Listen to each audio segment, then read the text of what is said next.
আচ্ছা কি হয়েছিল একটু প্রথম থেকে বলেন আমাদের। ভাই শুনেন, হ্যাঁ হ্যাঁ হ্যাঁ ভাই শুনেন, এখানে নিচে তারা যে একটা রুম করছে না, সারাক্ষণ নেশা পানি করে, এটা নিয়ে তাদের ফ্যামিলিও অনেক বেশি অতিষ্ঠ।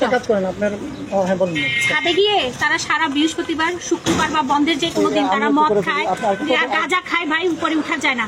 আমরা তারপরেও কিছু বলি না, আটতলায় ছিলাম, আমরা কখনোই কিছু বলি না। আজকে আব্বু ওই দিক থেকে আসছে, ওই একটা বিএনপির লোক, সে ভিতরে ঢুকতে চাইছে, আব্বু নিষেধ করছে যে তুমি বাহিরের লোক, তুমি ঢুকতেছো কেন।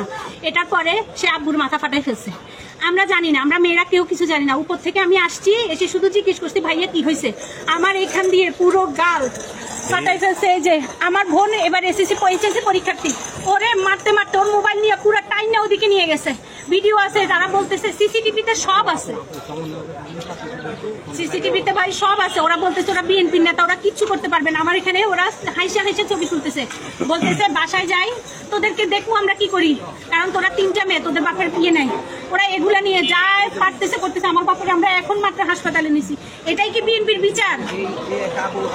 হ্যাঁ, যে এটা ব্যবস্থা না